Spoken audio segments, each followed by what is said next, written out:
are now entering yung tinatawag na Revelation chapter 22 at ito po ay may tinataglay na 21 verses. Ngayon, when we study the last chapter of Revelation, ito po ang mapapasin po natin. Ito po ay pwede hatiin sa dalawang bahagi. From verses 1 to 5, ang focus po nito mga kapatid is the New Jerusalem / New Eden. Okay? So, nakatutok po ang lenses theologically ng chapter 22 verses 1 to 5 dito sa tinatawag na New Eden. Na bakit po siya tinawag na New Eden? We shall see that mamaya. Whereas, pagdating po dito, in verses 6 to 21, we could say this is centered on the coming of Christ. Okay? So lagi ho nating tatandaan that the first 5 verses of chapter 22 ay nakatutok po doon sa tinatawag the New Eden, the New Garden, the New Jerusalem. Whereas verses 6 to 21, nakatutok po ito doon sa tinatawag na doctrine of the coming of Christ. Babalik na po si Jesucristo. Ngayon, may mapapansin po tayo in chapter 22, mga kapatid, verses 1 to 5. At ito po ay isang continuation dun sa mga nabanggit in chapter 21. Dahil kung natatandaan po natin, about 2 weeks ago, nung pinag-aaralan po natin in chapter 21, ang toon po ng pansin ng chapter 21 ay patungkol dun sa New Jerusalem. Napakaganda po ng bagong Jerusalem. Napakaganda po ng kanyang isinusuot na damit. And we could say na kumikinang po siya, marami po siya mga mamahaling bato na nakadikit sa kanya, which illustrates that kung ikukumpara po dun sa babaeng bayaran na kung tawagin po Babylon, maganda po ang Babylon sa panlabas, kaya lang marumi ang kanyang pamumuhay, which represents the world. Maganda sa panlabas in the sense na gagamitin po ni Satanas ang lahat ng mga strategies para i-divert yung attention ng mga tao through means of worldly beauty, vanity, and the like. Pero yung nilalaman po talaga ng sistema ng mundo ay karamihan. Whereas here, in the New Jerusalem, which symbolizes the church, yung bagong dwelling place ng Diyos, ang kanyang kagandahan ay hindi nagmumula sa mundo, kundi nagmumula sa righteousness ni Kristo. So with that being said, when we begin chapter 22 verses 1 and following, ito po ang mapapansin po natin. Sabi ho dito, ipinakita rin sa akin ng anghel. So it is the same angel that showed the things in chapter 21. Ipinakita rin sa akin ng anghel ang ilog na nagbibigay buhay. Then the angel showed me the river of the water of life. Now, ito yung tinatanong po last 2 weeks ago ni Brother Joel kung ano po ang nilalarawan ng tubig na ito. Well, the fact na nakalagay ho dito, ito po ay ilog na nagbibigay buhay, it is another way of saying that this symbolizes eternal life. Ang nilalarawan po ng river of life or tubig na nagbibigay buhay po dito is another way of saying it represents eternal life. Ang eternal life na nagmumula po sa Diyos. Now, sabi din po dito, ang tubig dito ay kasing linaw ng kristal at dumadaloy mula sa trono ng Diyos at ng tupa. The water of life as clear as crystal, flowing from the throne of God and of the Lamb. Now, here's what's interesting mga kapatid. Nung binanggit po yung salitang kasing linaw ng kristal, sa pag-aaral lamang po of the book of Revelation, 2 beses lang po binanggit yung salitang kristal in this entire book. And in those 2 occurrences, one is found here in chapter 22, pero yung last one ay nabasa na ho natin ito noon in chapter 4. So kung babasahin po natin saglit on chapter 4, beginning at verse 6, tignan niyo po ang nakalagay. Chapter 4, beginning at verse 6. Chapter 4, verse 6. Sabi po ng salita ng Diyos, sa harap ng trono ay mayroon ding parang dagat na salamin na kasing linaw ng kristal. Nakapaligid sa trono ang 4 na buhay na nilalang na punong-puno ng mga mata sa harap at likod. Now, ano po yung mapapasin po natin with regard po doon sa salitang kasing linaw ng kristal?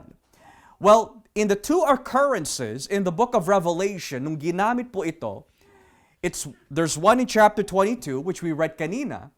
The next one is in chapter 4. And what do they both have in common? Tuwing binabanggit po yung salitang kasing linaw ng kristal, it's always within the context of the throne. It's always within the context of the throne. Sa madaling salita, kung ang tubig na kasing linaw po ng kristal ay naglalarawan po ng buhay na walang hanggan, ang tanong po dito, saan po siya nagmumula? Well, kanina in chapter 22, nakita ho natin, nagmula po ito sa trono. At ang nilalarawan po na salitang trono in Revelation is sovereignty, dominion, paghahari, kapangyarihan. At sino ho ang nakaupo doon sa trono?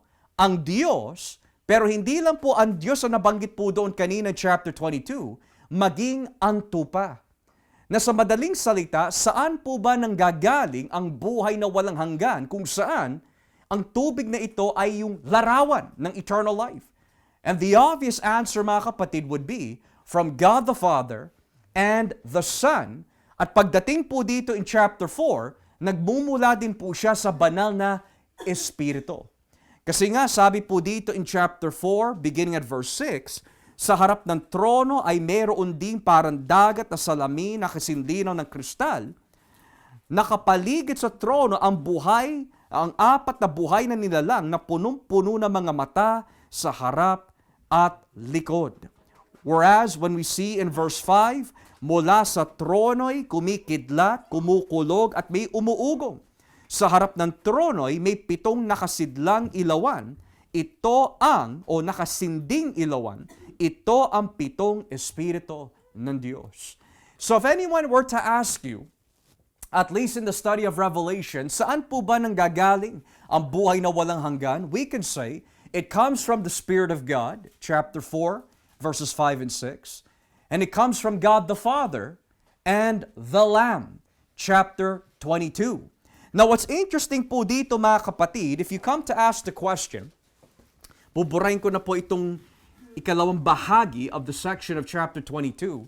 The first thing na nakita po ni Juan when he begins off chapter 22 is, he sees a river of life.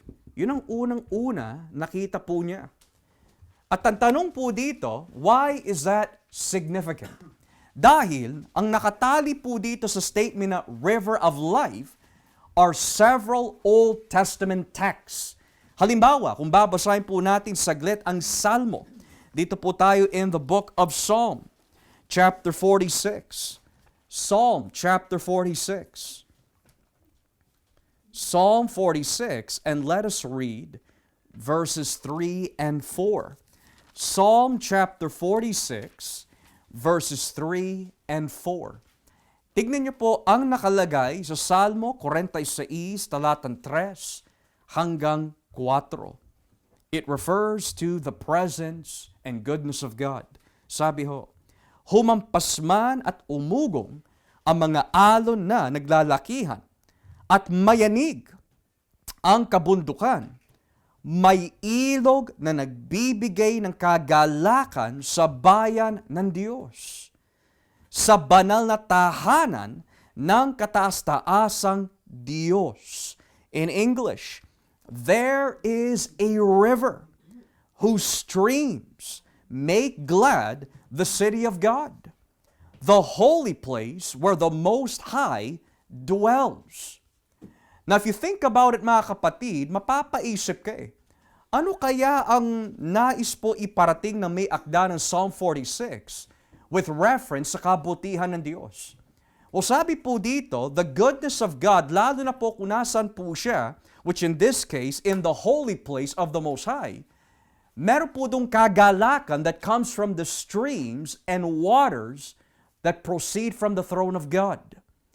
Now, kung babasahin lang po natin ang Psalm 46 at hindi po natin iintindihin yung mga ibang teksto sa Biblia, maari medyo kulang po tayo ng impormasyon with regard sa saan nanggagaling ang ilog na ito at paano po siya nagbibigay ng kagalakan sa bayan ng Diyos. Pero dahil po nagpo-progress ang revelation po ng Diyos in the Old Testament, ito rin ang mapapansin po natin. Ngayon, basahin naman po natin mga kapatid ang Zechariah chapter 14. The book of Zechariah chapter 14. And let us read verse 8. Zechariah chapter 14, beginning at verse 8. Tignan niyo po ang nakalagay. Zechariah chapter 14, beginning at verse 8. Now, yung babasahin po natin would be considered apocalyptic. Okay? So sabi po dito in verse 8, sa araw na iyon, dadaloy ang sariwang tubig mula sa Jerusalem.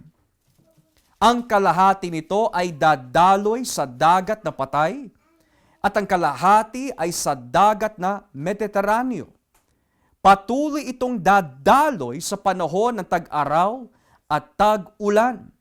Ang Panginoon na maghahari sa buong mundo, siya lamang ang kikilalaning Diyos at wala nang iba. In English, on that day, living water will flow out of Jerusalem, half of it east to the Dead Sea, and half of it west to the Mediterranean Sea, in summer and in winter. Now, ang tanong po dito, saan po manggagaling yung water of life ayon po sa Zechariah 14? O sabi ho, dadaloy ang sariwang tubig mula sa Jerusalem. It is coming from Jerusalem. Now, that is very interesting dahil po, when you read this river of life in Revelation 22, saan po siya nanggagaling? From Jerusalem. And who is the New Jerusalem na binabanggit po dito? It's a reference to the church. At ano po ang nilalarawan po minsan ng Old Testament Jerusalem maliban po sa isang literal na lugar? It refers to the dwelling place of God. Ngayon yung binasa natin kanina in Zechariah 14 teaches us that on that day, sa araw na iyon, there is a day kung kailan maghahari si Kristo physically in the presence of His people. Now, most likely, yung tinutukoy po dito in Zechariah 14 ay tumutukoy po doon sa nabasa natin kanina in Revelation 22. In the new heaven and the new earth, may tubig na dadaloy mula sa Jerusalem. Now, yung mga teksto po na binasa natin in the Old Testament are what we would say mga supporting verses, pero hindi po sila mismo yung verse na pinaghugutan ng Revelation. The main verse na pinaghugutan po ng Revelation 22 verse 1 is actually found in Ezekiel chapter 47. So kung babasahin po natin ang Ezekiel chapter 47, tignan niyo po ang nakalagay in verse 1. Ezekiel chapter 47, beginning at verse 1. Sabi po dito mga kapatid, pagkatapos, dinala ako ng tao sa pintuan ng templo at nakita ko roon ang umaagos na tubig na pupuntang silangan mula sa ilalim ng pintuan ng templo. Ang templo ay nakaharap sa gawing silangan at umagos ang tubig pakanan sa bandang timog ng altar. Ngayon, kung ibababa po natin ang basa in verse 9, ibaba po natin ang basa in verse 9, tignan po natin yung epekto ng tubig na yan from the temple. At kahit saan ito dumaloy, marami ng isda at iba pang nabubuhay sa tubig ang mabubuhay dahil pinapasariwa nito ang maalat na tubig. Now, most people, even today, when you talk about the Dead Sea, they understand that yung salinity level po niya, yung alat niya, ay napakataas. Some people have even stated, I don't know if it's true, some people have stated, kapag ikaw ay lumangoy po daw on the Dead Sea, apparently you're gonna float. That's what others say. Now, if that be the case, talagang walang buhay, so to speak, dahil nga sa salinity content po niya. Nevertheless, ang nais po iparating ng Ezekiel 47 is that wherever this river flows, na nagmumula sa templo, even as dead as the Dead Sea, ay magkakaroon ng buhay. Now, dahil po ang Ezekiel chapter 47, maging ang Zechariah chapter 14 ay maituturing po na symbolic, dahil nga po pangitain po ito, this is where mapapaisip po tayo. Bakit po binanggit o humugot ang Revelation 22 from Ezekiel 47? Kasi ang context of Ezekiel 47, matter of fact, let's start with chapter 40 to 47, is a reference to the future temple. Future end time temple. Okay? So mapapaisip ka, kung yung future end time temple po na yan, specifically in chapter 47, has this river of life that's coming out of the temple, and wherever this river goes, yung mga itinuring na patay ay mabubuhay po, bakit kaya dyan humugot ang Revelation 22? Well, kung natatandaan po natin in Revelation 21, di ba nga, sabi po ni John, nung makita po niya yung bagong lungsod, what's in that city na hindi po niya nakita? Well, what we do know, nakita po niya ang ilaw, nakita po niya ang liwanag, nakita po niya ang kapangyarihan ng Diyos, pero may isang bagay that he did not see. A temple. Walang templo doon. And he says, and I saw that there was no temple, for God and the Lamb was its temple. So ngayon, in light of that, pagpasok po natin ng Revelation 22, bakit siya huhugot dito? Tumutukoy ito sa templo. Revelation 21 says, there is no temple. Revelation 22 says, there's a river of life, but there's no temple. Tapos ang pinaghugutan pa nila na Old Testament allusion is Ezekiel 40 to 47, which is a reference to the end-time temple. And the reason being, mga kapatid, is because yung nilalarawan po ng end-time temple, first and foremost, is Christ Himself. Pangalawa na lang ang church. Dahil hindi ang church ang origin or beginning ng eternal life, kundi ang Diyos. Now, what that is teaching us, nung dumating po si Kristo, siya na po yung tinutukoy na end-time templo ng Diyos. Sa Kanya nananahan ang kabuuan ng Diyos and the Godhead. The fullness, the wholeness of God ay sumasa Kanya. And that is why, kayang-kaya na sabihin po ni Kristo in the Gospel of John, there is a coming time, at ngayon na, kapag narinig po ng mga patay ang tinig ng anak ng Diyos, ano ang mangyayari sa kanila? Mabubuhay sila. Now, John is applying that Revelation 22 river of life statement as he's connecting it with Ezekiel. And it only makes sense kung bakit nung makita ni John in chapter 21 walang templo is because ang true tahanan talaga ng church is God Himself. And therefore, kung ang Diyos mismo is the sanctuary of the church at siya ang tahanan ng kanyang mamamayan, then it only makes sense that magkakaroon po ng river of life. Because that river of life ay nagmumula sa Diyos. So lagi ho natin tatandaan that this river of life is not literal. Meron na po siya nilalarawan. And the reason why it should not be taken as literal kasi in your own time, mga kapatid, when you read carefully, Ezekiel 40 all the way through to chapter 47, ibibigay ko lamang po yung buod na paliwanag ho dito. May nakita po si Ezekiel na isang templo. Tatandaan ho natin, ang templo po that he knew physically ay binaboy ng mga Hudyo. So ngayon, nagpakita ang Diyos sa kanya ng panibagong templo na kailanmay hindi nabababuyin ng mga tao. Now when Ezekiel gets brought up into that temple, here's what happens. Habang dumalakad siya sa loob ng templo, the river of life, pataas ng pataas. Paakyat ng paakyat. And every single time he's moving forward, it's going up to the knees, it's going up to the waist, it's going up to the neck. And once it reaches up to the neck na, inalis na po siya ng Diyos. At ipinakita na lang kay Ezekiel that this overwhelming gush of water of life, wherever it goes, nagbibigay ng buhay. That is an indication, mga kapatid, that when Christ comes, whoever He speaks to na pinili ng Diyos ay magkakaroon ng buhay.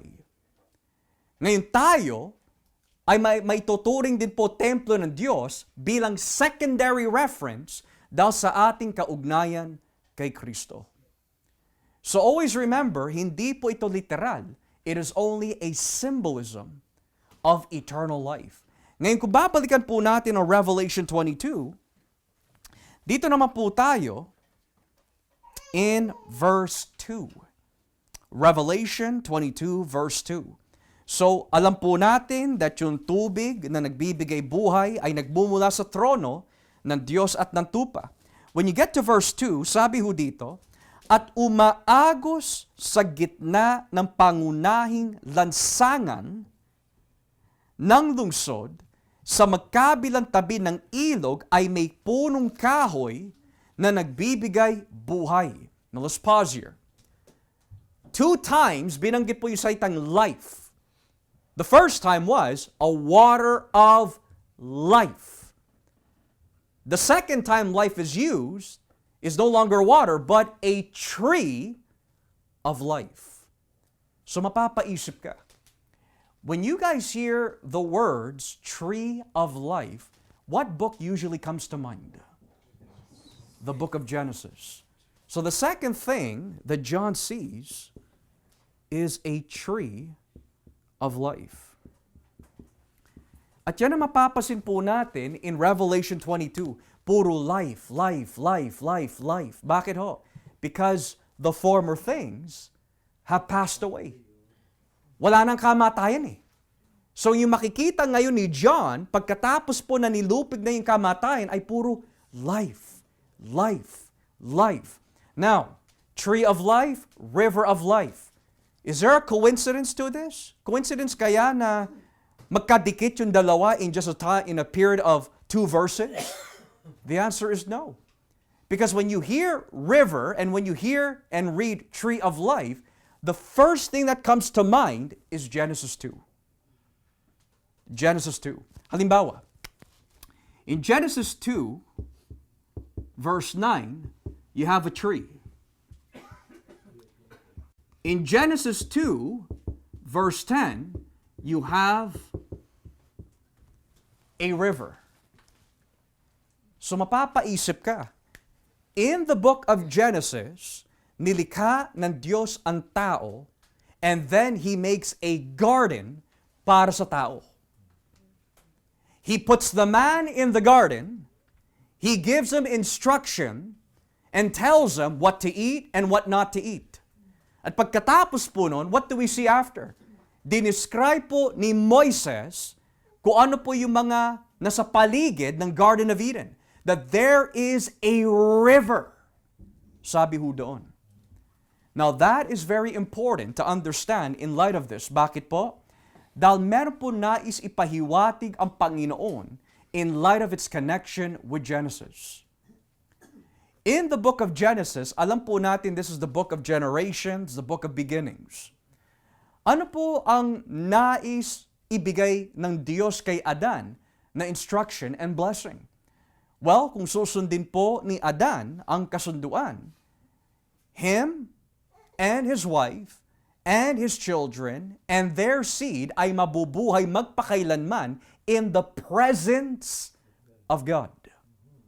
Kasi may mga katanungan why does Adam have to obey if he already has eternal life, so to speak? That's true. Pero we must understand yung eternal life na binabanggit po doon is eternal life in the presence of God. Kailangan i-maintain yun. Kaya nga sa pag-aaral po ng theology, may tinatawag na federal headship. Kapag sinabi federal headship, si Adan bilang representative po ng humanity, kung susundin po niya ang utos ng Diyos perfectly bilang representative po natin, then lahat ng mga pagpapala na nagbumula po sa Diyos that come from that covenant ay hindi lang po mapupunta kay Adan, mapapasa din sa atin. Now, may mga katanungan kagaya po ng what would have happened if Adam obeyed God? Well, sa mga nanganganak, wala kayong mararamdaman na pain. Kasi bahagi po yun ng curse So you just reverse that. For us males, you wouldn't have to work for your own food. You just gotta maintain what needs to be maintained, pero libre na ang lahat. At hindi lang yon.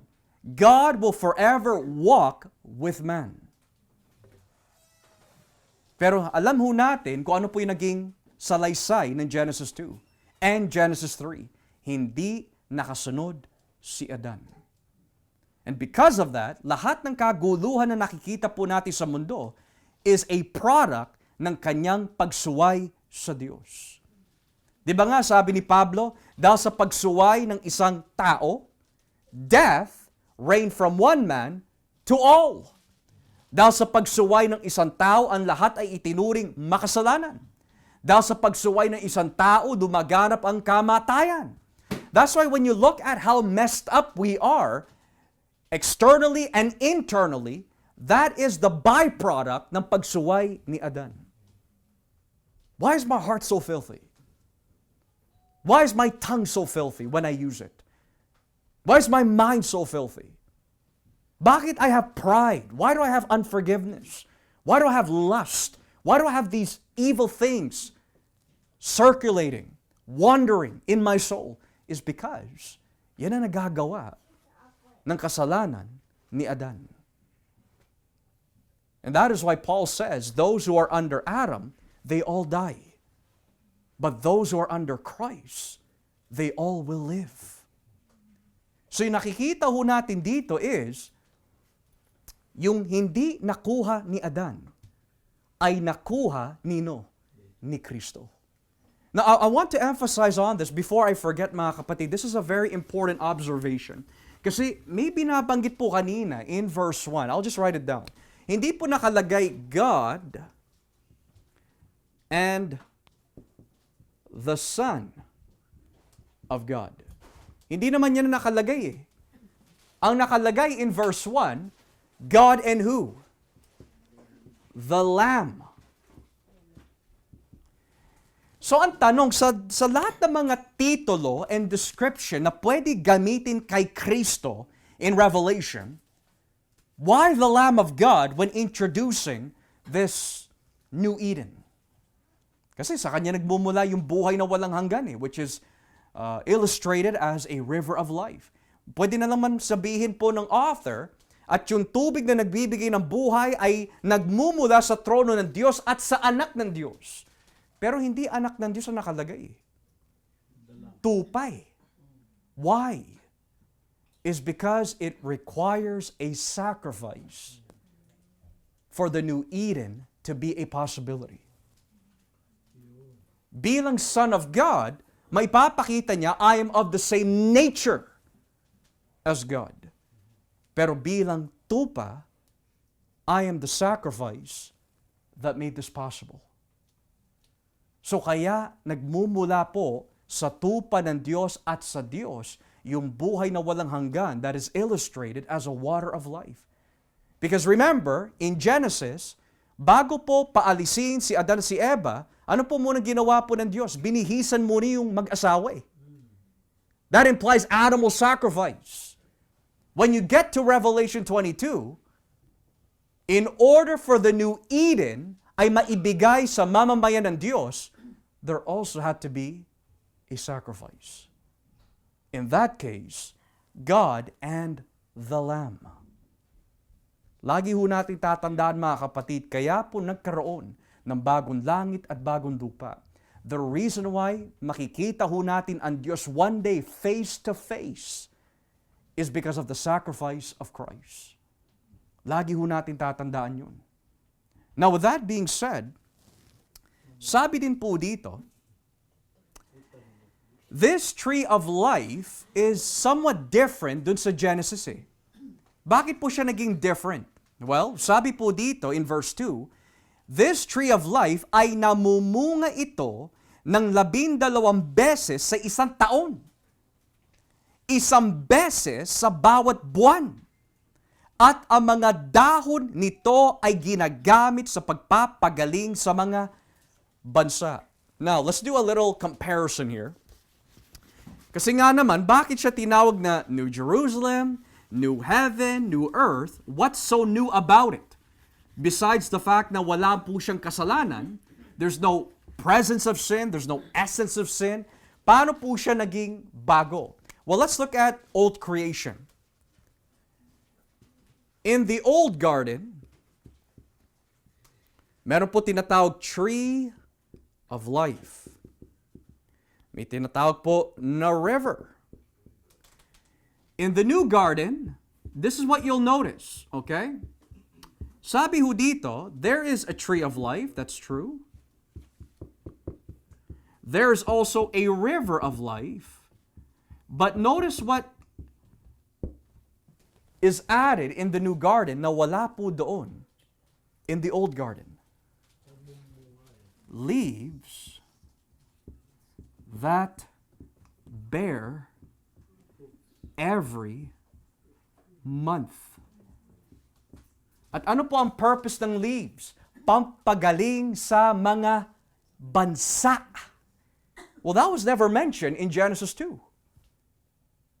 That was only given to Adam and Eve and potentially sa kanilang mga magiging anak kung sumunod si Adan. Kaya marami mga tagapag-aral ng Book of Genesis, lalo na pagdating sa pag-aaral of covenant, or specifically covenant theology, ang tawag po nila, at least by term, kung susundin sana ni Adan ang kasunduan, he would have gained yung tinatawag na eschatological potential. Okay?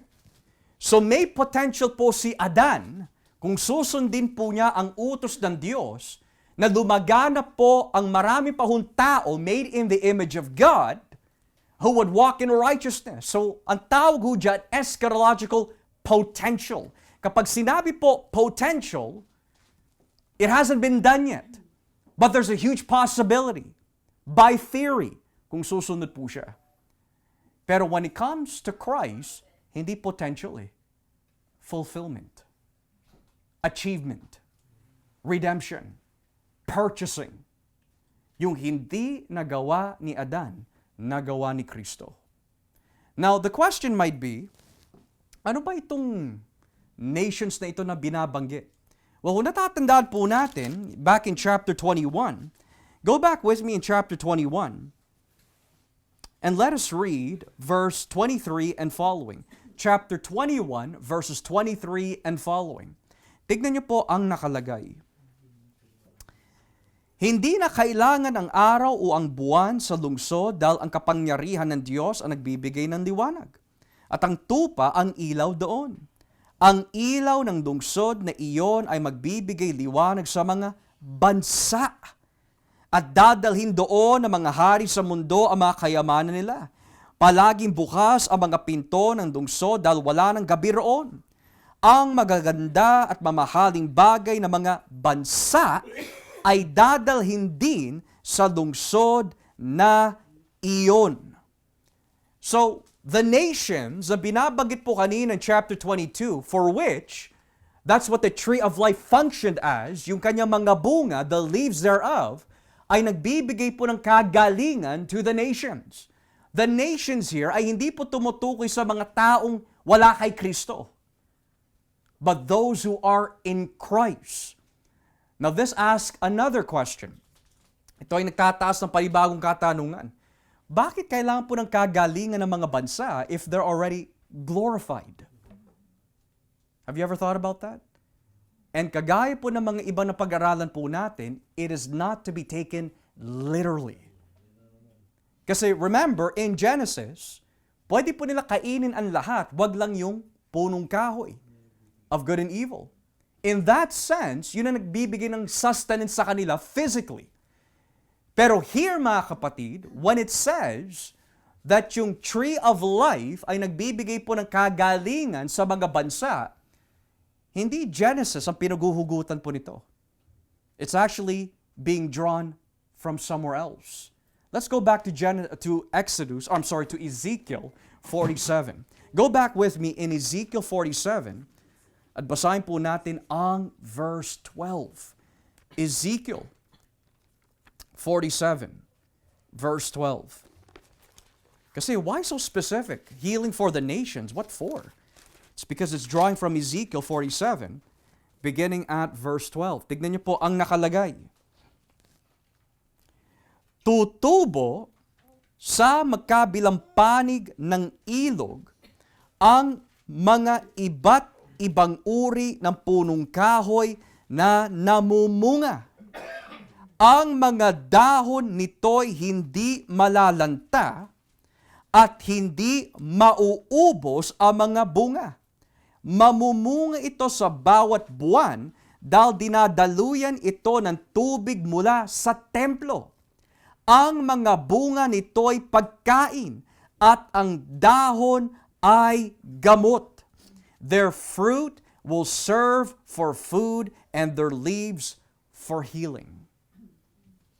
So this is not to be taken as literal, but rather, ano po ba ang epekto ng buhay na walang hanggan na nagmumula po dun sa end-time templo ng Diyos? It gives salvation. It gives healing. And we understand kung sino po talaga yung templo na tinutukoy po ng Biblia. It would be Christ.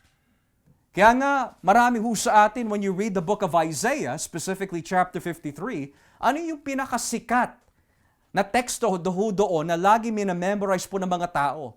By His stripes, we are healed. That's exactly what Revelation 22 is pointing to.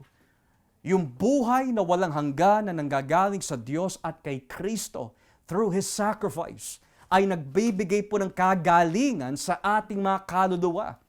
So in a sense, ang nilalarawan po of that symbolism na nakita ho natin kanina of a tree of life na namumunga every month and it becomes healing to the nations, it's another way of saying, mga kapatid, that yung eschatological life po doon in the new heaven, new earth, ang magbibigay po ng sustenance sa mga kaluluwa doon who are in Christ. Because even though people eat, we still die. Pero in those days, wala nang kamatayan. So in what way nagiging bago yung garden from the old garden? Well, there's no death there. In the old garden, ano po yung mapapansin po natin? Nandun ang ahas. Nakakapasok pa ang ahas eh.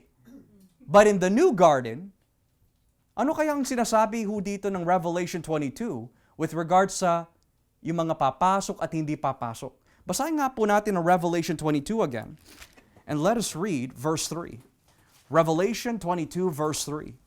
If in the old garden, nakakapasok pa ang ahas, what about the new garden? Verse 3.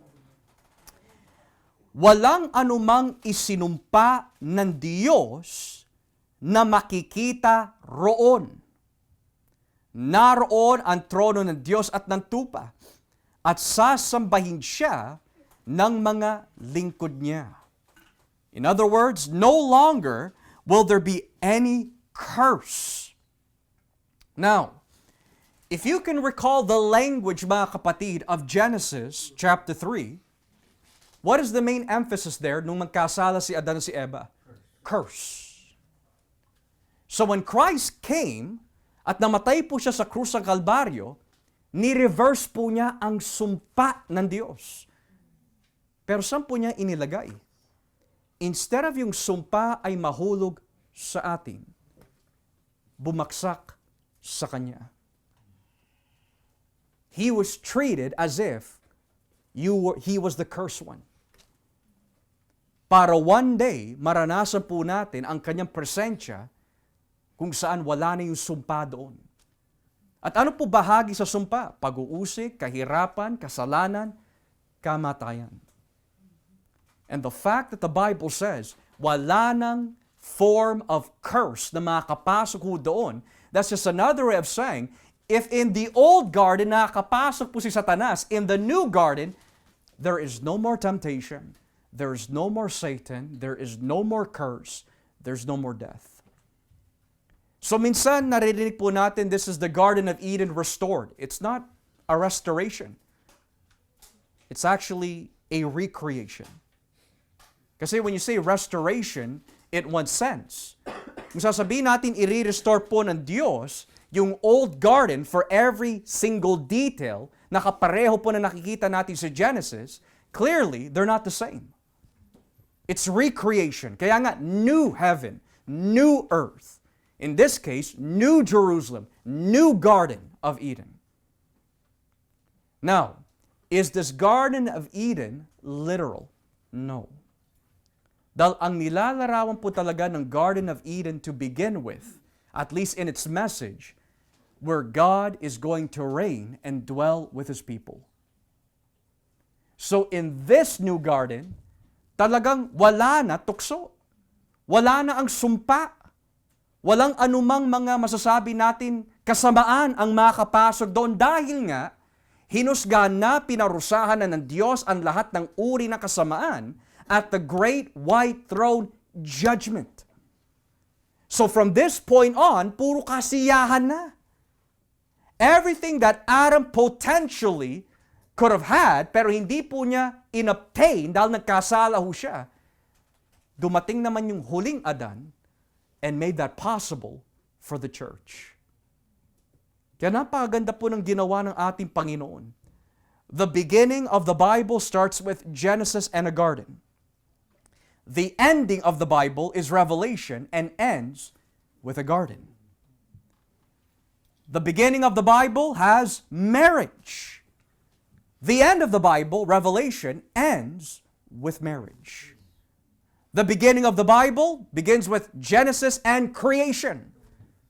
The ending of the Bible, Revelation, ends with new creation. In other words, mga kapatid, yes, pinintulutan talaga ng Diyos na nilikha niya ang mundo, maraming kalokohan na nangyari, kasamaan ang nangyari, but that's not the end of the story. Kaya minsan tinatanong natin bakit pinintulutan ng Diyos na ganito yung maging disenyo ng sansinukob that He created. And ang sagot doon mas marunong pa tayo sa Diyos. God is infinitely wise and wiser than us. If, theoretically, sabihin na po natin, could God have created a world without any suffering, death, and so on? Absolutely. He can do anything. Pero paano ho niya ipapakita ang kanyang glorious attributes? Yung mga ibang katangian niya. In a perfect world, paano natin malalaman that God forgives? In a perfect world, how do we understand that God has long suffering? In a perfect world, paano ho natin makikita yung galit po niya pagdating sa kasalanan? Which is a part ng kanyang persona. So itong mundo, itong sansinukob that we live in, is the perfect will and design of God. It may not feel like it may not look like it may not sound like it, but it is the perfect design of God. Because at the end of the day, hindi natin pinag-uusapan kung matatapos ang kwento ng Diyos in redemptive history sa ating kasalukuyan, but rather, how it's going to end kapag bumalik na siya. And it will end on beautiful and glorious terms. Di ba nga sabi ni Pablo in Romans 8, hindi natin maihahambing o maikukumpara ang kagandahan na nakalaan para sa mga anak ng Diyos. Na sa kabila ng mga paghihirap po na ito, may nakalaan para sa kanyang simbahan. Isang magandang realm. And that's the new heaven and the new earth. Kaya lahat ng mga teksto na nababasa natin sa Gospels na pinapayo at inuutos ni Kristo sa kanyang mga alagad, nung tinanong ni Pedro, Lord, isinuko na po namin ang lahat. Ano na lang po ang meron sa amin? And what does Jesus say? Kayo mga nagsakripisyo para sa akin, pagdating ng regeneration, the renewing of all things, the new heaven, new earth, gagantimpalaan ang bawat isa sa inyo more than you can ever imagine. Hindi ibig sabihin nun na magiging trillionaires tayo, mga kapatid. Hindi perang pinag-uusapan doon. Eschatological life in the presence of your God. Kaya nga, pagdating kay Adan, potential lang eh. Kasi hindi niya naabot. But when it comes to Christ, completion, fulfillment, obtained, purchased on our behalf. So sabi ho dito, walang anumang isinumpa ng Diyos na makikita roon. And then it says, naroon ang trono ng Diyos at ng tupa, at sasambahin siya ng mga lingkod niya. So kung wala pong sumpa, walang kasamaan na papasok po doon, walang snake, which symbolizes Satan na makakapasok po doon, then sino na lang po ang papasok doon? Sino yung mga bansa na tinutukoy ho dito? Well, according to verse 3, sasambahin siya o paglilingkuran po siya ng kanyang mga alipin. O sino po ba yung mga alipin ni Kristo? Tayo. Those who have repented. You and I will have access. Satan will not have access. The persecutors of the church na hindi nagsisi will not have access. Lahat ng mga kampo na kaaway ng diablo will not have access. Pero tayo, we will have access. Because what it says here, his servants or slaves will serve him. You know, this is something you don't want to miss out. Pagdating po natin sa langit, it's not just celebration lamang. Paglilingkuran pa rin natin siya. Maari iniisip po ng mga iba outside the church, ay nako, pagdating ko sa langit, tapos na ang paglilingkod ko sa Diyos. First and foremost, serving God should never be a burden. It is a privilege. Secondly, ang service po natin sa Diyos is not temporal. It's everlasting. Pero ano po ang itsura po nun na pinaglilingkuran po natin ng Diyos? Does that mean may mga church service pa rin po tayo? There will still be preaching of the Word of God? And masasabi ko po dyan, mga kapatid, I simply don't know. But what I do know is this. Kung ano man ang iutos sa atin ng Diyos and whatever designation na ilagay niya ho tayo, makikita na ho natin siya. Hindi lang yung ngayon, whereas today, nangangaral tayo about Christ, we are serving Christ, pero hindi natin siya nakikita. There, mga kapatid, as we are serving Him, we will see Him face to face. Can you imagine that? May uutos ang Panginoon sa atin, Joshua, gawin mo nga ito. So it's not just hearing the Word of God na makikita ko na siya talaga. Obedience is gonna be perfect. Kaya nga sa puso po ng mga Kristiyano, dahil hindi pa ho dumarating yung tinatawag na araw ng pagiging ganap, dahil hindi natin nakikita ang Diyos, hindi po perpekto o ganap ang ating takot sa Kanya. Because we haven't seen Him yet. But obedience on that day will be perfect dahil makikita mo na siya. At hindi mo na nanaisin pa na suwayin ang Panginoon. Because you will see Him face to face. Now, in your own time, perhaps you can write it down in your notes. When it says here, walang anumang isinumpa ng Diyos na makikita roon, or no longer will there be any curse, This is a reference to Zechariah 14 verse 11. Hinugot po yan sa Zechariah 14 verse 11. So in your own time, basahin niyo po doon, and you will see there will be nothing accursed na papasok in the presence of God on that day. Zechariah 14 verse 11. So ilagay niyo po yun sa iyong nota for your own personal reference. Now when you get to verse 4, look what it says here. Makikita nila ang kanyang muka at isusulat sa mga noo nila ang kanyang pangalan. They will see His face and His name will be on their foreheads. Now, let me just erase this. Now, if you're going to ask me, ano po ang itsura po ng Diyos with regard to, I guess, His facial features? Kung pag-uusapan po natin si Kristo, dahil siya ang persona in the Godhead, in the Trinity, siya lang ang nagkatawang tao, He will have facial features. Pero kung pag-uusapan natin ang Diyos Ama at Diyos Espiritu Santo, dahil mga espiritu sila, they don't have facial features. So then, bakit sinabi face-to-face? It's another way of saying, makakapiling, makakasama natin sila. Okay? Now, notice how it says here, they, referring to the slaves of God, shall see His face. Now, we could say that in Genesis 2 and Genesis 3,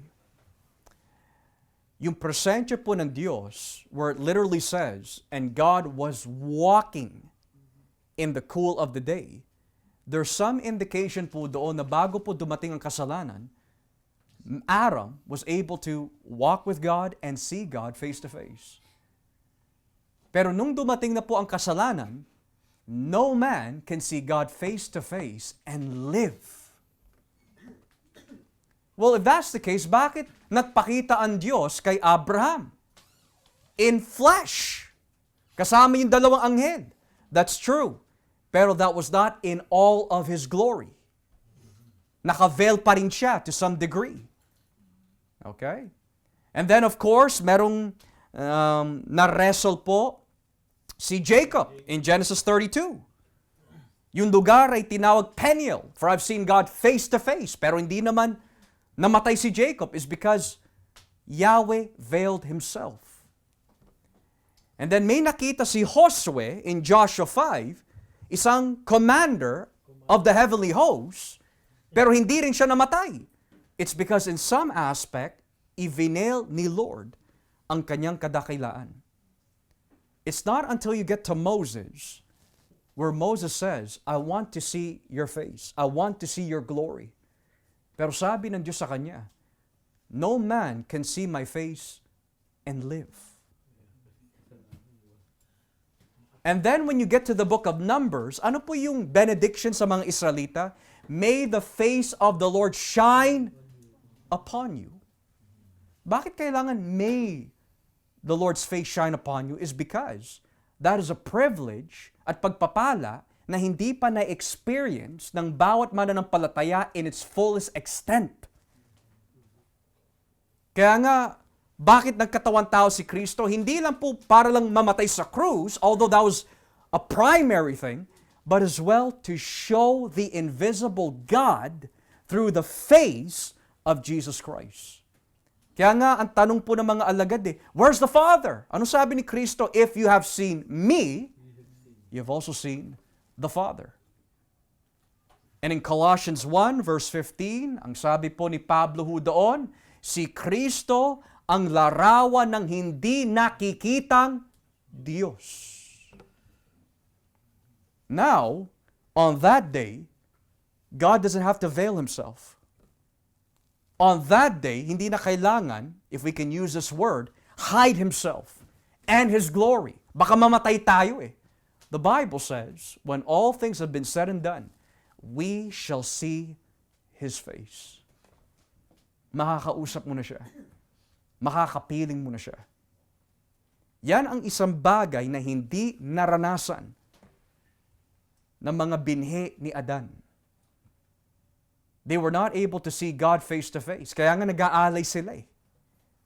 Kaya nga nagkaroon ng mga tabernacles, templo, kasi saan nananahan ang Diyos as a form of veiling between God and sinful man? The temple.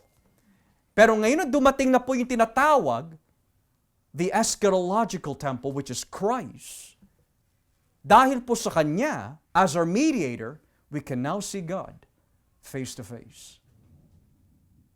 Very exciting, mga kapatid. On that day, hindi ka mamamatay.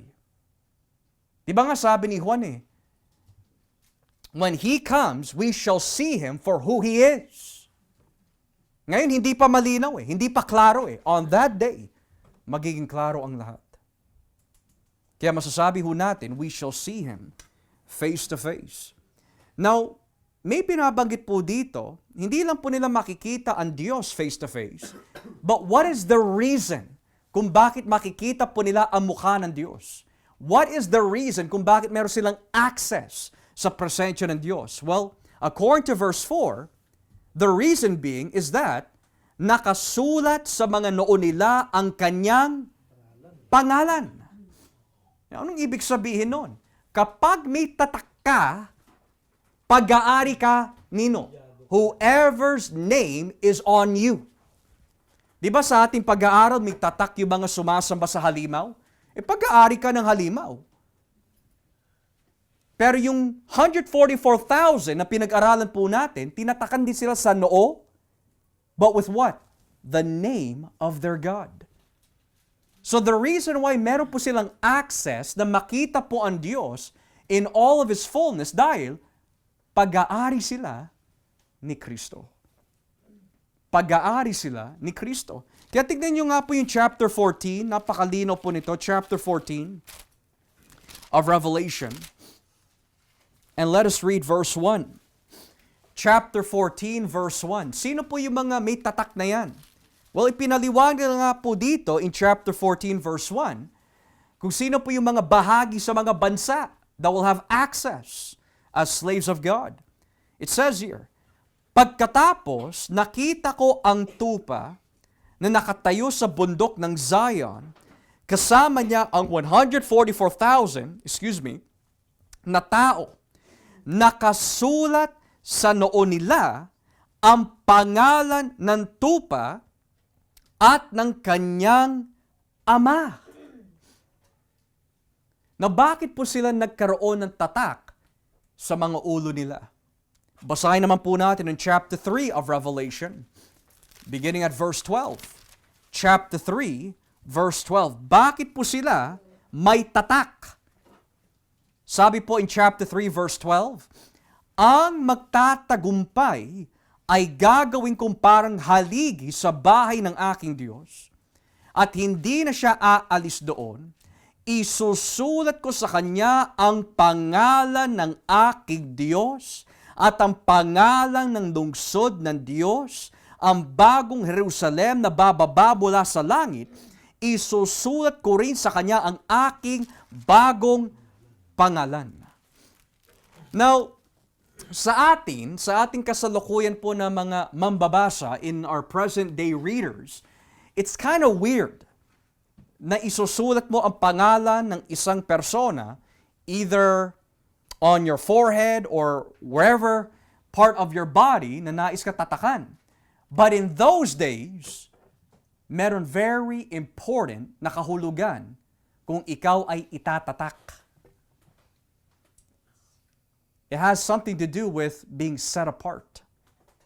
Basahin nga po natin ng Exodus chapter 28. Exodus 28. Bakit kailangan tatakan pa tayo? Exodus 28, beginning at verse 36 and following. Exodus 28, verses 36 and following. Kapag ikaw ay tinatakan, specifically in the Old Testament, may kahulugan po yan.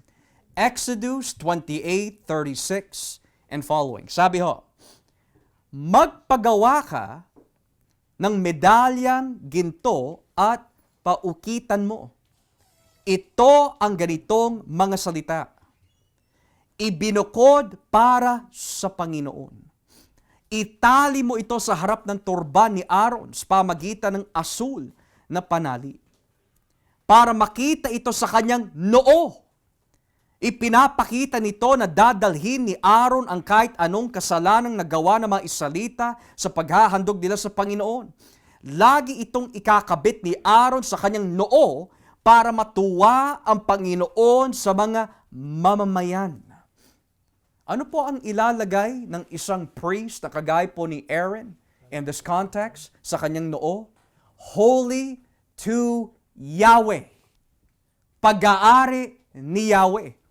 So yung mga nakikita natin kanina in Revelation, ang magtatagumpay ay tatatakan sa noo of the name of His God. Kaya pala, binibigyan po sila ng tatak is to indicate, unang-una, that they are a kingdom priest that belong to Christ. Ngayon, sino ang pwede pumasok in the new heaven, new earth? The kingdom priests of Christ.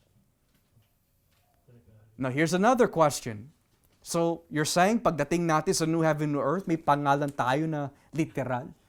It's another way of indicating symbolism na pag-aari ka ni Kristo. Okay? And even if it was literal, anong problema doon? Pag-aari ka ng Diyos eh. That is a high position, mga kapatid. That is the highest privilege you can ever have. Hindi po natin maikukumpara po yun sa mga ginto at mga pera na nakikita natin dito sa mundo. You can have all the wealth in the world, but if you're not owned by Christ, ikaw ang pinakakawawang tao sa buong daigdig. But the fact that we are owned by Christ has eternal benefits. Now, when we hit the last verse of Revelation 22, balikan po natin ang Revelation 22, verse 5. Wala nang gabi roon, kaya hindi na kailangan ang mga ilawan o ang mga liwanag ng araw, dahil ang Panginoon Diyos ang magiging ilaw nila. Now, let's go back to this new garden, old creation, new creation. In your own time, when you study Genesis chapter 1, ano po ang meron ang old creation? Well, there was two great lights. One that rules the day, one that rules the night. The sun and the moon functioned for giving us time, seasons, and whatnot. Ito yung mga dalawang mga ginamit ng Diyos na between who will function as functionary lights para magbigay sa atin ng idea with regards to season. Well, in the new creation, wala na ho yun. Kasi ang liwanag, its main primary source, manggagaling sa Diyos. Now, yes, meron po itong connection sa Genesis to some degree, pero hindi po yun ang primary reference na pinaghugutan po nito.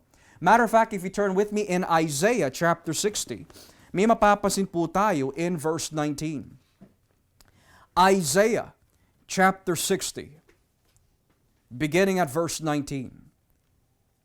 Now, the context of Isaiah 60 is about yung deliverance ng Diyos for Jerusalem. And look what it says here in verses 19 and 20 ng Isaiah chapter 60. Isaiah 60 verses 19 and 20. Tignan niyo po nakalagay mga kapatid. Hindi na ang araw ang magiging liwanag mo sa umaga, at hindi na ang buwan ang tatanglaw sa iyo sa gabi. Dahil ako ang Panginoon ang iyong magiging liwanag magpakailanman. Ako na iyong Diyos ang iyong tanglaw. Ako ang iyong magiging araw at buwan na hindi na lulubog kahit kailan, at mawawala na ang iyong mga pagtitiis. Na para makuha po natin yung pinaka-essence of this supporting verse, kagaya po na nabanggit ko po sa inyo moments ago, kapag binasa niyo po ang Isaiah chapter 60, Ang konteksto po nito is that ang kausap po ni Yahweh through Isaiah ay yung mga binihag o inalipin 200 years into the future. So ngayon nag-iisip sila, we're under exile. Inaalipin tayo ng mga ibang bansa. Paano na lang po tayo babalik dun sa Jerusalem? What happens about yung mga pangako ng Diyos kay David that he will have an everlasting kingdom? Nasaan na yon? So nangusap ngayon si Yahweh through Isaiah by telling them, there's gonna come a day na babalikan ko kayo, and I will be your everlasting light, and I will save you. And that's why when you look into the progression of the Bible, na kahit na po na nakabalik ang mga Israelita in Jerusalem, they were still under a different empire. They were still slaves. Pero in the new heaven, new earth, wala nang ibang maghahari sa kanila, kundi ang Diyos. Kaya madalas na binabanggit at mula doon sa tubig na yon, kung saan nanggagaling saan, sa trono ng Diyos, it's indicating it's not the throne of Egypt, it's not the throne of Assyria, it's not the throne of Persia or Babylon, or Greece, or Rome na maghahari on that day. It's the throne of God and the Lamb. So in this case, kitang-kita ho natin, wala nang gabi roon. Hindi na kailangan ng mga ilawan o liwanag ng araw. That is why masasabi po natin, it's really a new heaven, new earth, because that's something na hindi naranasan nila Adan. This is completely different. It's a greater degree of glory na makikita ho. Pero hindi pa ho natapos diyan. Reading the last section or last clause of Revelation 22:5, sabi ho dito, dahil ang Panginoon Diyos ang magiging ilaw nila, maghahari sila magpakailanman. Maghahari. Now, don't miss this out. There are two functions na gagawin po ng simbahan pagdating sa new heaven, new earth. Kanina, they will serve Him. Usually, ang lingwahe po na yan indicates priestly work. Kasi serving And how do we know it's priestly work? Dahil nung makita ni Juan yung bagong lungsod, walang templo doon. Ang templo ay ang Diyos at ang tupa. So kanino maglilingkod yung mga lingkod niya? The true temple, which is Christ. Sino po ba nagtatrabaho sa loob ng templo in the Old Testament? Priests. So sabi po kanina, makikita natin siya and we will serve Him. The next function that the church does is reign with Him. What language does that speak? Kingdom language. That's why as early as Revelation chapter 1, verses 6 and following, we are called kingdom priests. And how does that look like? Sa new heaven, new earth, magpapatuloy po ang ating paglilingkod ng Diyos bilang mga priests ng Diyos. So hindi mo na kailangan maging Levita para maging pare. Kasi very strict po ang pagiging Levita nun It's one thing to come from Aaron's line, but you have to be in a very specific Levitical lineage para maging pari ka. In the New Covenant, mapahudyo ka man o hindi, you don't have to come from the line of Aaron para maging pare. You have to have faith in Christ. Moreover, reign with Him. Kingdom language yan. Yun ang binabagit po ni Kristo. Huwag tayo mag-iipon ng anumang kayamanan dito sa lupa. Because the true wealth is when we reign with Christ. Now, where does this get its language from? Let's go to the book of Daniel, chapter 7. Daniel, chapter 7. And let us read verse 18. Daniel, kapitulo 7, talatang 18. Daniel, chapter 7, verse 18, and then we'll look at another verse in the same chapter mamaya. Daniel 7, verse 18. Daniel, Kapitulo 7, talatang 18. Tignan niyo po ang nakalagay mga kapatid. Pero ang mga banal ng kataas-taasan Diyos ang siyang bibigyan ng kapangyarihan maghari magpakailanman. In English, but the holy people of the Most High, tayo yon, will receive the kingdom and will possess it forever. Yes, forever and ever. Ibaba natin ang basa, verse 27. Ibaba po natin ang basa sa talatang 27. Tignan niyo ho. At pagkatapos ay ibibigay sa banal na mga mamamayan ng kataas-taasan Diyos ang pamamahala at kapangyarihan sa mga kaharian ng buong mundo. Kaya maghahari sila magpakailanman at ang lahat ng kaharian ay magpapasakop sa kanila. Na mapapaisip ka, ano yung ginawa natin para magkaroon ng ganitong klaseng pribileyo? The answer is, wala tayong ginawa. Wala akong ginawa, wala tayong ginawa para magkaroon ng ganyang klaseng pribileyo. Then bakit ibibigay sa atin? Bakit tayo bibigyan ng ganitong klaseng pagpapala? It's because someone did it on our behalf. Basahin nga po natin, same chapter, let's read mga kapatid, verse 13. Para makita ho natin saan nanggaling yung pribileyo na yan. Verse 13 ng Daniel 7. Pagkatapos, nakita ko ang parang tao na pinaliligiran ng ulap. Lumapit siya sa Diyos na nabubuhay magpakailanman. Pinangaralan siya at binigyan ng kapangyarihang maghari at naglingkod sa kanya ang lahat ng tao sa iba't ibang bansa, lahi at wika. Ang paghahari niya ay walang hanggan at walang makapagbaksak ng kaharian niya. In other words, bakit po meron tayong kingdom reign? Is because meron tayong hari na namumuno at naghahari sa atin. Kaya tayo nakapaglilingkod sa Panginoon is because we have a heavenly priest. Kaya po tayo maghahari balang araw is because we have a heavenly king. Kaya po tayo may kaligtasan because we have a heavenly Savior. Nothing that we will receive is because of our own doing. Kaya nga, ang tanong po kanina, saan nanggagaling yung tubig na nagbibigay ng buhay? From the throne of God and the Lamb. Why is He the Lamb? Because of His sacrifice. Ipinagpala tayo ng Diyos with all spiritual blessings in heavenly places. So kung tatanungin po natin, what is the new heaven, new earth going to be like? Imagine the Garden of Eden, but infinitely better.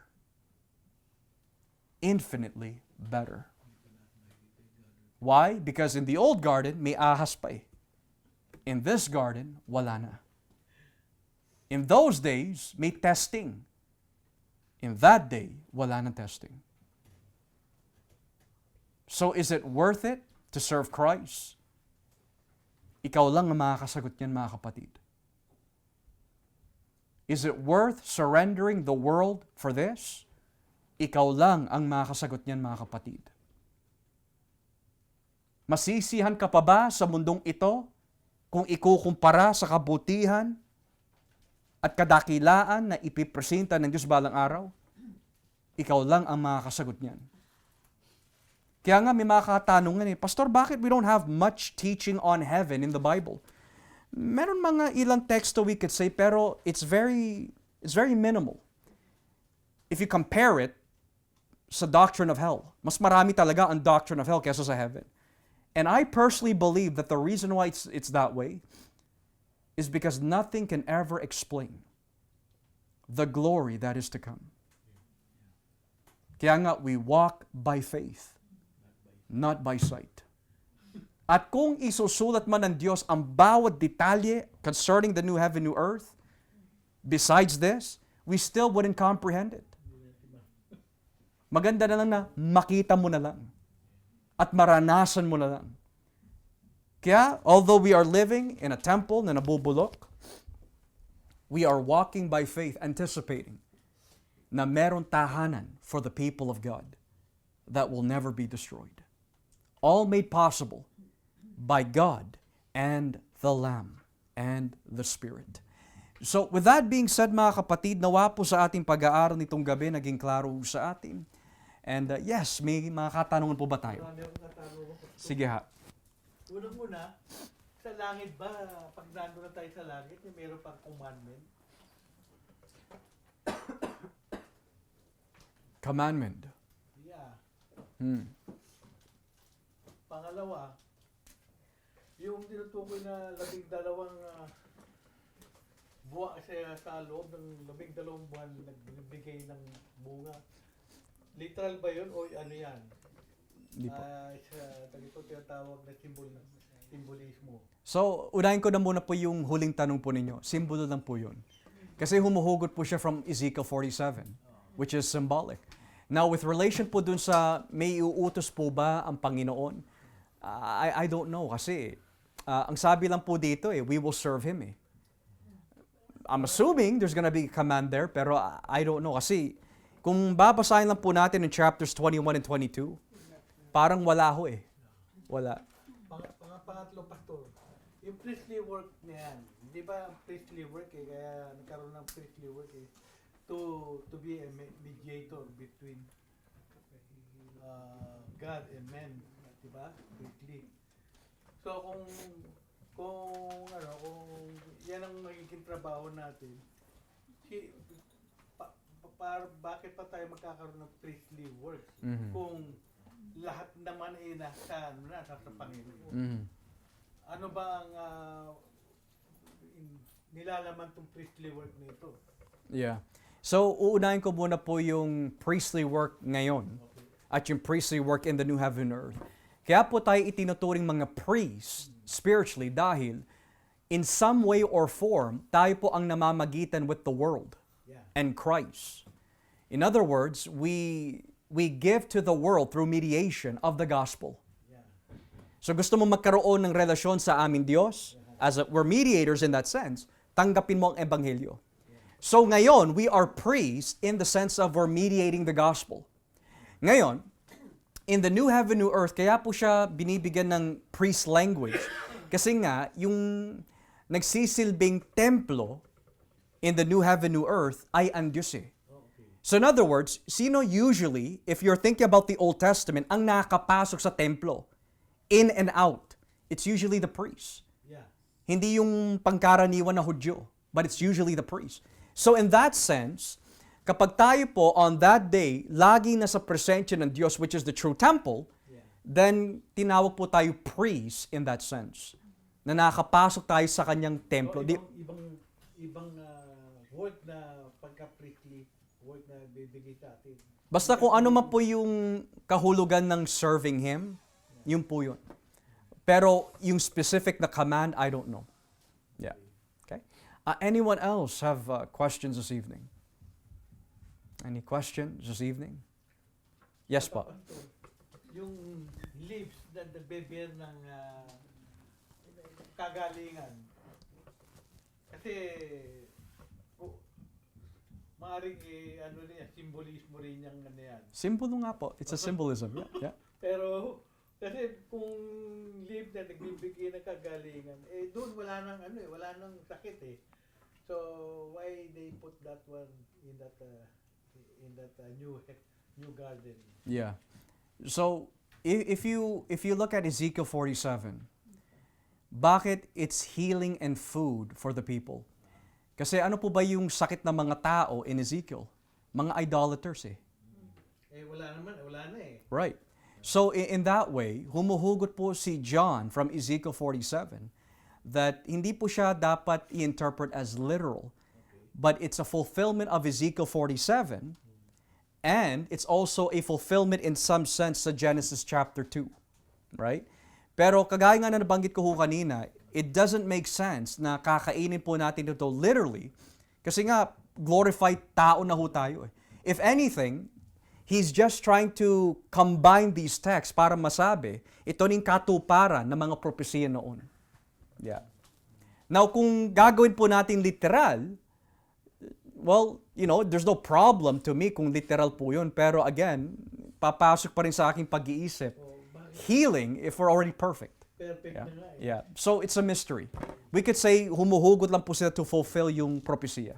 Okay? Para lang meron. Para na matupad. Matupad yung- Yes. Okay. Okay. Very good. Anyone else have other questions? Yes, bro. Pastor, yung leaves that bear every month, ano ba yan? Yan ba yung rendering sa NIV? Because I'm reading the text, it says, ano ba yun? A tree of life bearing 12 kinds of fruit, and then the leaves of the tree were healing the nations. I just want to make sure it's not the leaves that's bearing fruit, but it's the tree that's bearing fruit, and then yung leaves Is the one that's giving healing to the nations. Yeah.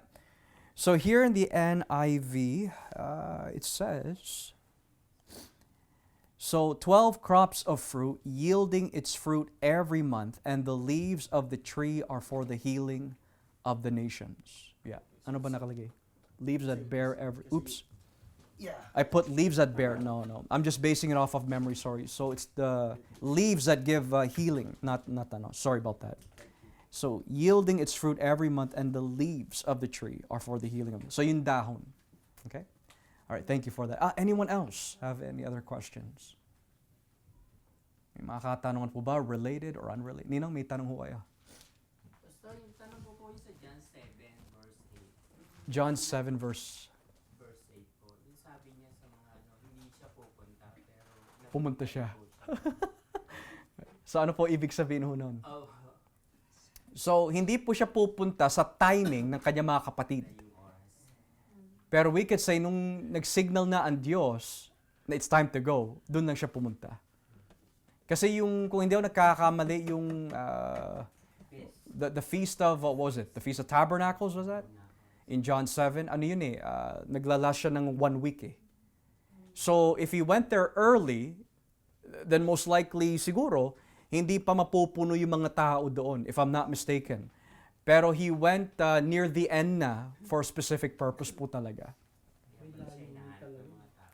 Kasi po kaya hindi siya agad umakyat kasi yung motibo ng kanyang mga kapatid ay para lang mapatunayan na siya nga yung Mesiyas. Pero hindi siya lumalakad sa opinion ng tao eh. Lumalakad siya sa timeline ng Diyos. Yeah. Kaya maging po sa John 6:38, sabi niya ho doon, hindi ako naparito para tuparin ang aking sariling kalooban, kundi ang kalooban na nagsugo sa akin. Yeah. So, very good, very good. Anyone else have any other questions? Bro, you have a question? Okay. Anyone else have other questions this evening? Brother Ray. Pastor, tanong ko lang po yung sa 1 Samuel kasi, parang may nabasa ako dito sa 1 Samuel chapter 10 verse 24. Sabi niya dito, parang si God yung nag-choose kay Saul as their king. Mm-hmm. Tapos pagdating naman sa chapter 13, chapter 13 ba yun? So yung una po, Brother Ray, chapter 10, Yes po. Chapter Verse- 10, verse 24. 24, okay. Sabi po dyan parang ang si God yung nag-chose kay Saul.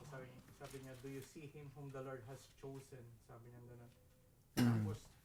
Tapos meron naman po dito sa 1 Samuel chapter 12 verse 13. Ang sabi naman dito is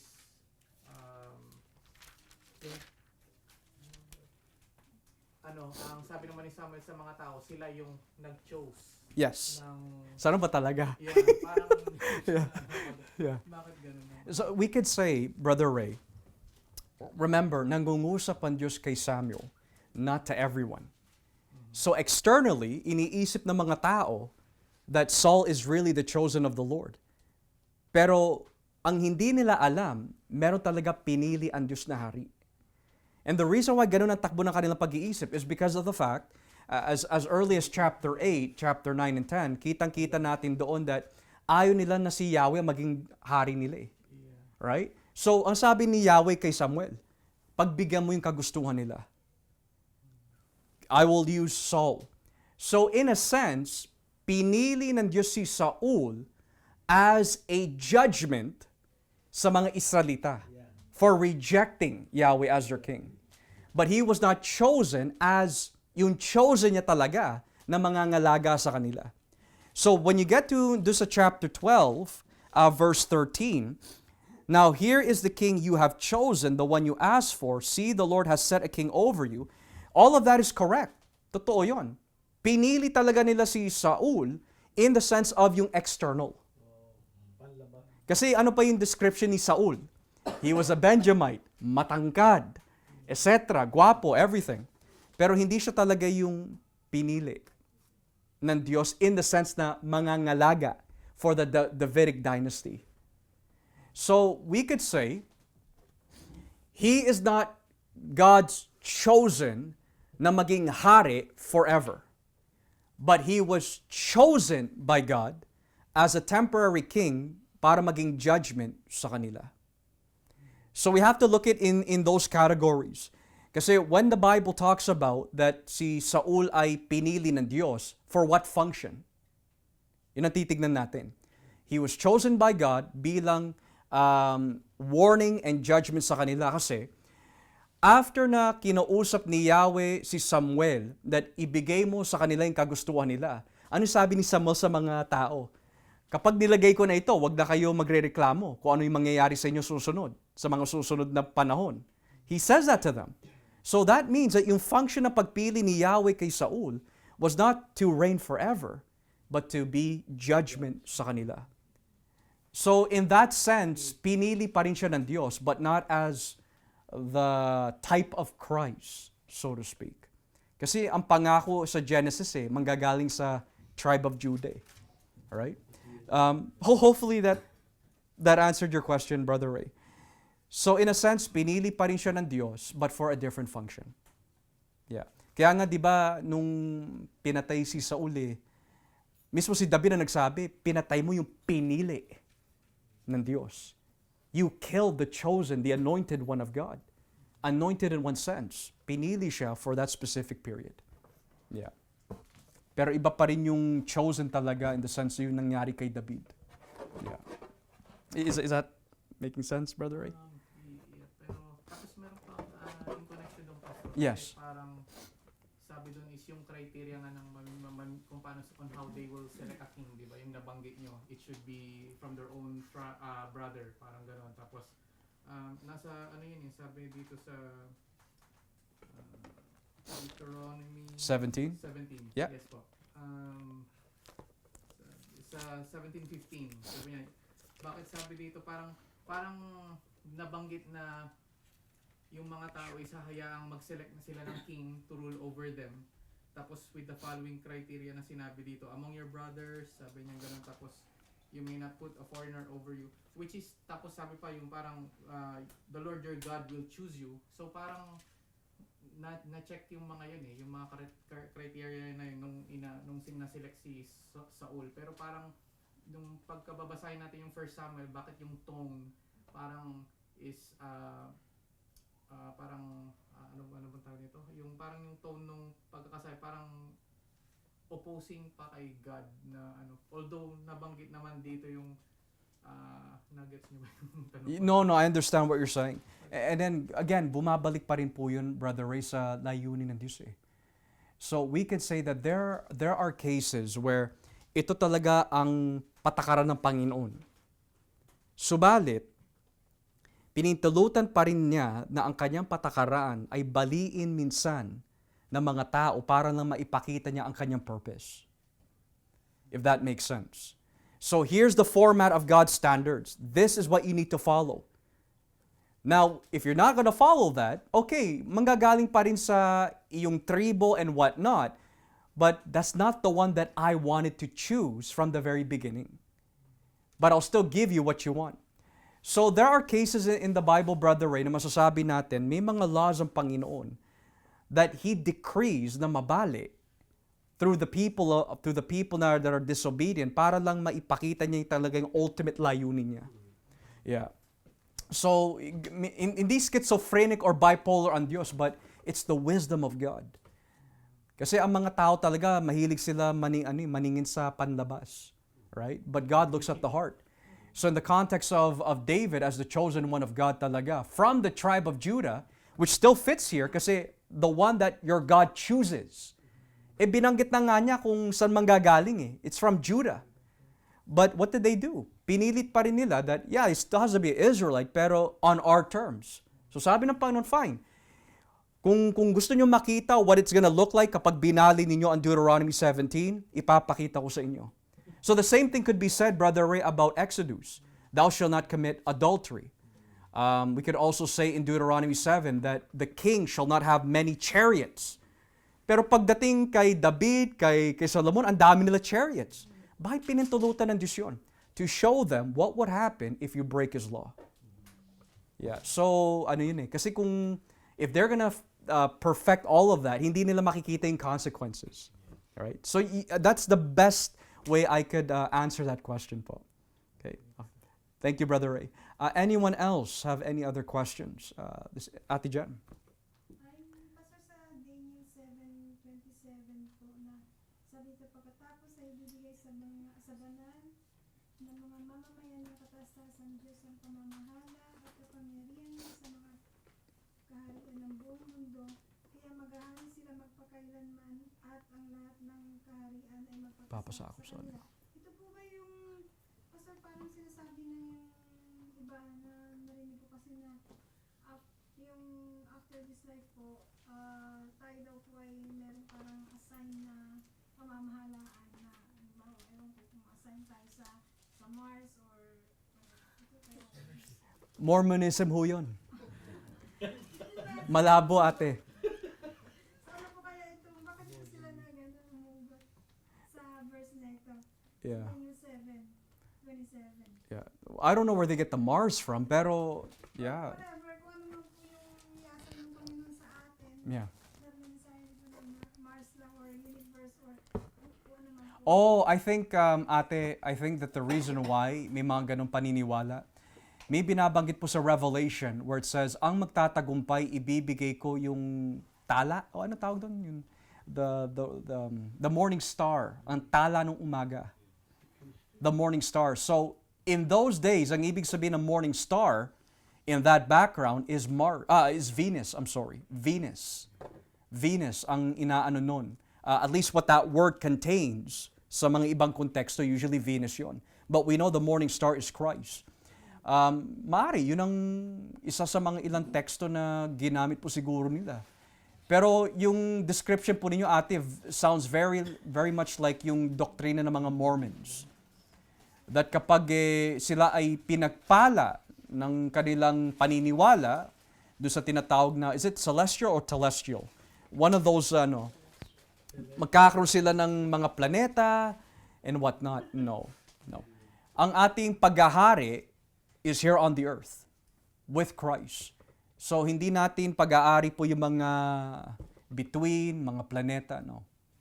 Hindi parang mamamahala ka lang doon sa mismo kung ano man yung assign sa'yo. If we're talking about specifically sa mamamahala or the word to judge, the closest I can give you po, ate, is yung nabanggit unang-una na ating Panginoon. You will sit and judge the 12 tribes of Israel. May binabanggit po ang Panginoon natin dun sa mga alagad niya. And then may binabanggit din po dun sa unang Korintos 6. That bakit kayo nag-aaway-away sa harapan ng mga hindi mananampalataya? Do you not know that you will also judge angels? And I think there, it's not saying that uutusan natin yung mga anghel, but it's saying that we're going to have a higher privilege than the angels, a higher position than the angels. Pero I don't think that magkakaroon tayo ng mga sariling alipin ho natin na tayo po yung bossing ho na nagmamanage in that day. I don't think so. Kasi remember, ang tawag pa rin po sa atin during this time, slaves. Mga slaves pa rin po ang tawag sa atin. Indicating that pag-aari tayo ni Kristo, maglilingkod tayo kay Kristo, at kung ano man po designation na ibigay ho sa atin, malalaman po natin when we get there. Pero no, I would say that it would be unbiblical na sabihin paghahariin po natin yung, o magiging pag-aari at mamamahala tayo sa mga iba't ibang uri ng mga between. At, yeah. For me, it just wouldn't make sense. All right? Very good question. Anyone else have any other questions this evening? Nay, may tanong ho kayo. Sige ho, Nay. Sige ho. Yung pong marriage of the Lamb, Aha. paano ma-illustrate, paano ipapakita yung marriage of the Lamb? Paano ang itsura? Sabihin. Ano po ang itsura ho nun, Nay? Marriage supper. So, hindi po siya talaga literal na na pangitain that shows a literal event na kakain talaga tayo at a supper table.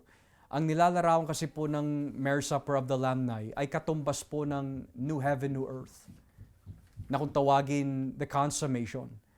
So in those days, paano mo maipapakita na ikaw ay nag-iimbita sa isang malalim na relasyon? Then you would invite them over for dinner. So dito, paano po maipapakita ng Diyos yung malalim na relasyon sa kanyang mga lingkod balang araw? He illustrates yung tinatawag na marriage supper of the Lamb. Kasi ang nilalarawan po ng supper, again noon, is malalim na relasyon, invitation to a deep relationship. So ano po yung mararanasan na deep relationship pagdating po natin doon balang araw? Kaya po siya tinawag na marriage supper of the Lamb.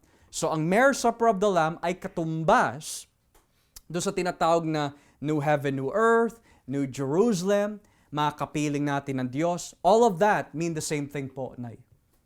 Yun ang ibig sabihin po nun.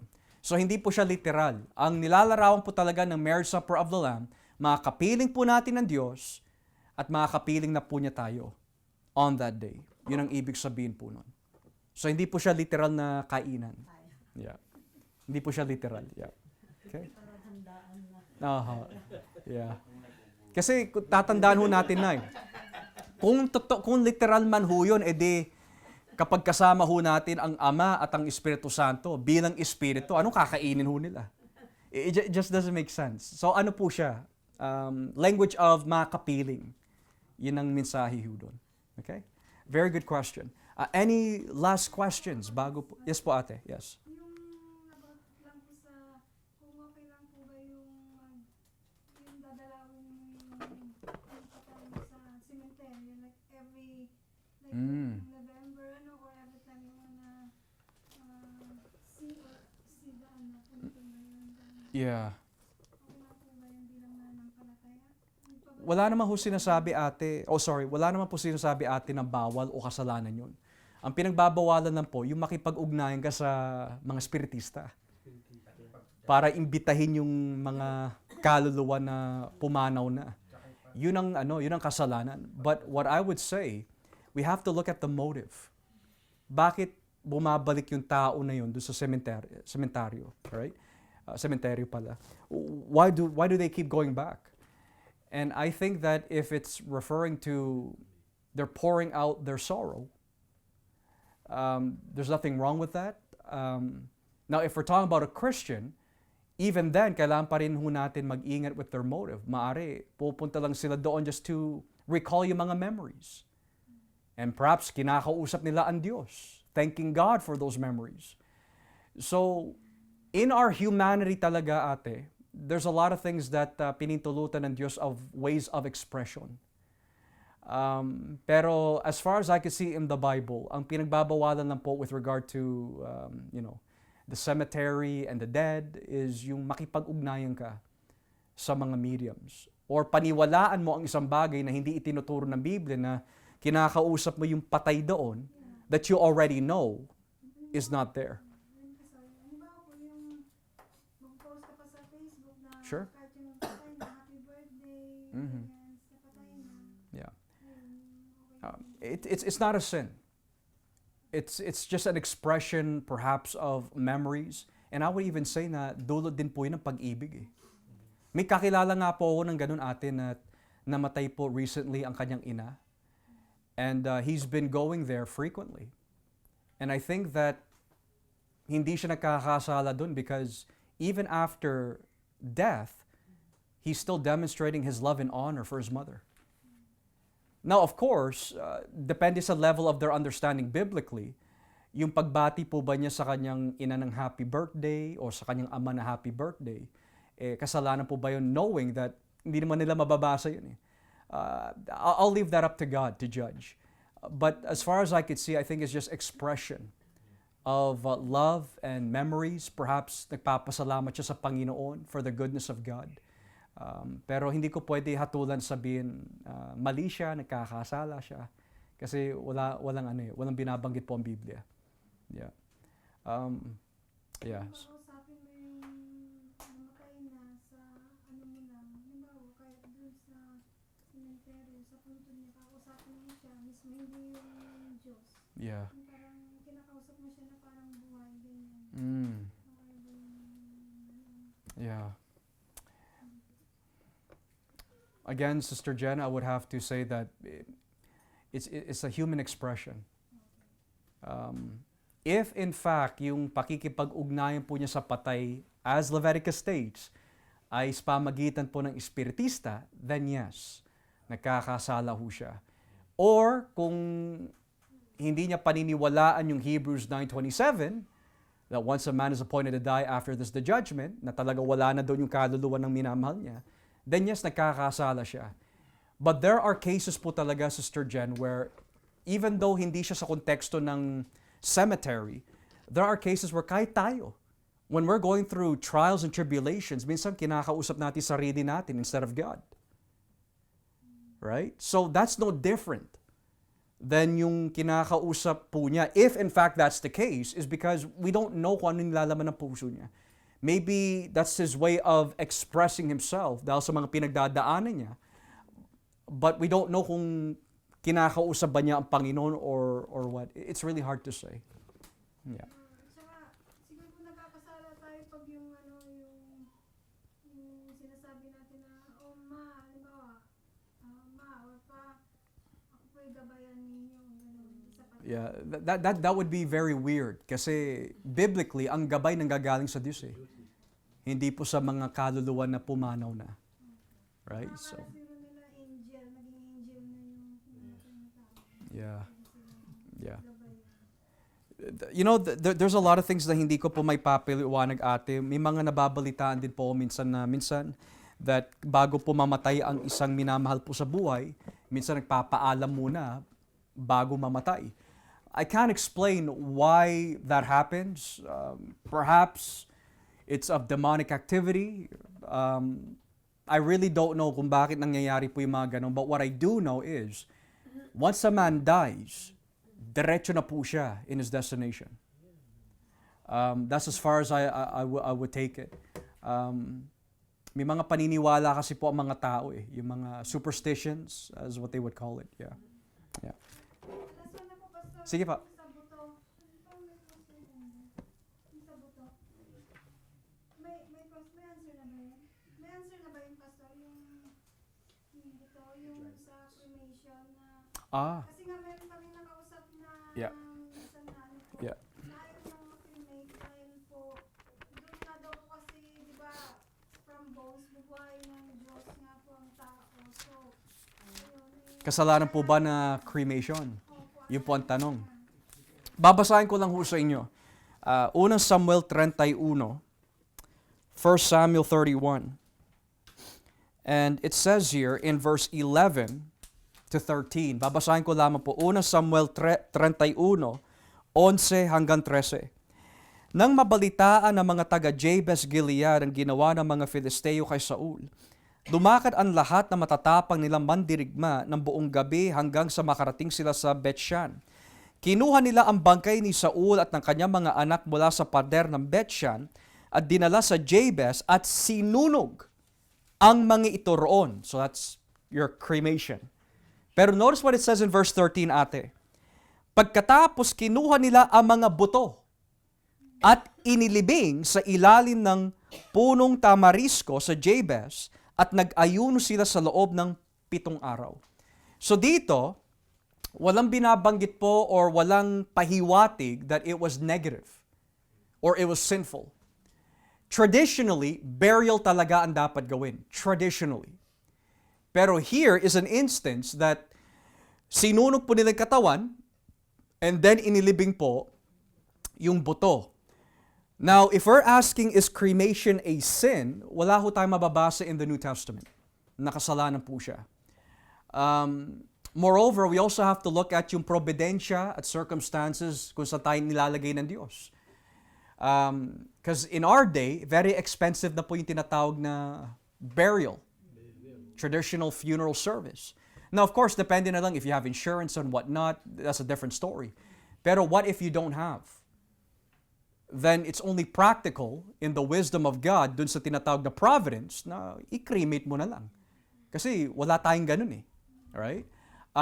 Moreover, even if it's cremated or buried, at the day of the resurrection, it's not gonna make a difference. Bubuhayin po yun. Kung nga si Isaiah nga ang tinutukoy sa Hebrews 11 na nilagari po sa gitnaan, bubuhayin po yun na buo ang kanyang katawan. Kung si John the Baptist, pinugutan ng ulo, magkakaroon po siya ng ulo at the resurrection. So, walang imposible po sa Diyos. Not unless, isipin nung nagtatanong, hindi kaya ng Diyos na gawin yun. That's a different story. Now, He's limiting the sovereignty of God. Ang pulang dagat nga, nahahati ng Panginoon eh. Yung pang mga sinunog, hindi niya kayang buuin. So, it just doesn't make sense. Yeah. Ano kaya, yung masyadong, yung kahit sa Old Testament, bakit masyadong parang yung pinapahalagaan nila yung yung halimbawa,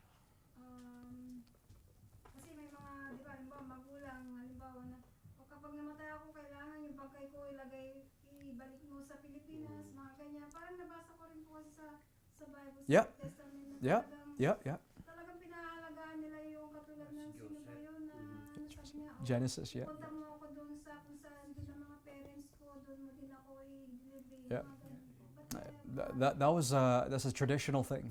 If I'm not mistaken, with regard dun sa nangyari kay Joseph bearing his father Jacob, if I'm not mistaken, bago ho namatay ang mga ito, meron na binili na lupa.